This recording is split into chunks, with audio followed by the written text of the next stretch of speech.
Tapi menjelang pukul 2.40 petang ini, ketibaan Yang Ma-Berhad Perdana Menteri dijadualkan akan tiba, tapi kita akan dapatkan juga perkembangan di pintu 2 Istana Negara bersama dengan Ridauddin Daud. Apakah perkembangan yang boleh dikongsikan bersama kita dengan nampak banyak kereta keluar masuk ketika ini?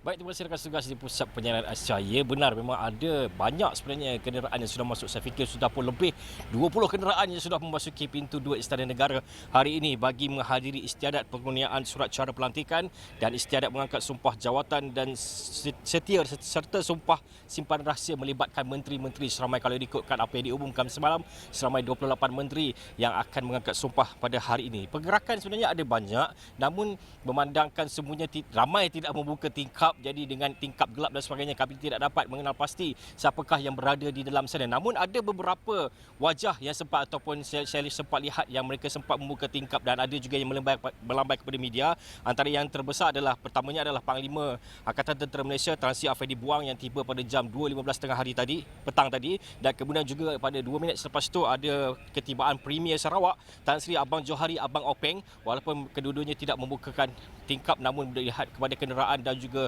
nombor plate tersebut saya dapat memastikan bahawa mereka yang tiba pada sebentar tadi. Dan kemudian sebelum itu sebenarnya ketibaan pada 2.07 minit petang iaitu Rafizi Ramli Menteri Ekonomi, dan kemudian 3 minit selepas itu saya dapat melihat Menteri Pengangkutan Anthony Loke Swee Fook turut hadir ke Istana Negara, masuk melalui pintu 2 ini pada jam 2.10 petang tadi. Mereka sempat membuka tingkap, jadi sempat saya melihat siapakah yang masuk ke dalam pintu 2. Dan kemudian saya sempat juga melihat Zaliha Mustafa, Menteri Kesihatan, dan juga pada 2.21 petang tadi Menteri Luar Negeri Datuk Seri Zamri Abdul Kadir yang baru saja pagi tadi mengangkat sumpah sebagai senator turut masuk ke dalam Istana Negara melalui pintu 2. Dan kemudian pada jam 2.27 petang tadi Yang di-Pertua Dewan Negara Tan Sri Rais Yatim turut dilihat masuk. Dan menariknya sebenarnya saya juga sempat melihat sebenarnya kelibat Syed Saddiq Syed Abdul Rahman, Ahli Parlimen Muar, yang turut masuk ke dalam pintu 2 ini. Beliau kalau diikutkan nama beliau tiada langsung dalam senarai menteri yang diumumkan semalam, dan juga timbalan menteri pun sebenarnya masih lagi belum diumumkan. Jadi sudah pasti kehadiran beliau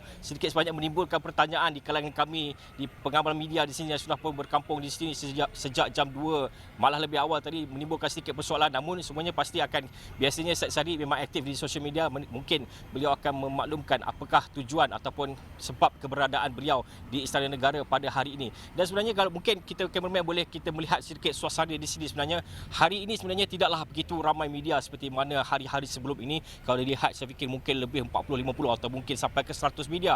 Namun hari ini saya fikir mungkin tidak sampai 20 orang media yang berada di sini. Kebanyakan yang saya lihat adalah media tempatan, mungkin kerana pelantikan menteri ataupun angkat sumpah menteri mungkin tidaklah begitu menarik perhatian mereka, jadi membuatkan mereka tidak membuat liputan di sini.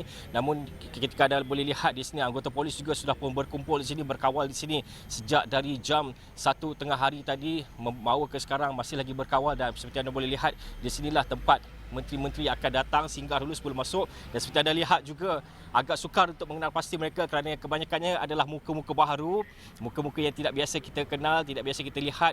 Namun kenderaan mereka juga tidak biasa kami lihat, jadi agak sukar untuk kami mengenal pasti mereka. Namun pastinya kita akan membawakan perkembangan langsung kerana rakan tugas Firdaus Azil akan buat laporan berkenaan dengan ikat sumpah di dalam istana nanti. Sudah pasti kita akan mendapatkan nama tersebut dari semasa ke semasa. Namun buat masa ini inilah yang saya boleh saya laporkan. Keadaan di sini nampaknya sedikit tenang, tiada langsung provokasi atau sebagainya, semuanya berjalan tenang. Biasalah di Istana Negara beginilah keadaannya. Cuaca juga nampaknya semakin baik. Tadi nampak hujan, tapi sekarang nampak pun sudah semakin panas. Jadi buat masa ini mungkin ini yang saya boleh katakan.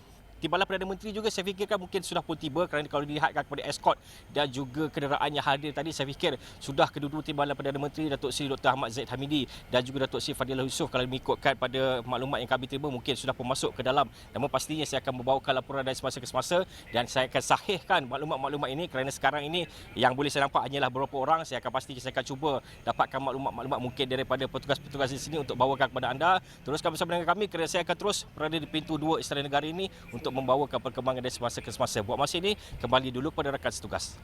Okey, terima kasih Ridauddin Daud. Kami akan membawakan perkembangan dan juga secara langsung sebentar lagi istiadat pengurniaan surat cara pelantikan dan istiadat mengangkat sumpah jawatan dan setia serta sumpah simpan rahsia oleh jemaah Kabinet YB Menteri semuanya, dan itu akan kami bawakan sebentar lagi sejurus mendapat isyarat daripada rakan penyiar kami di APF.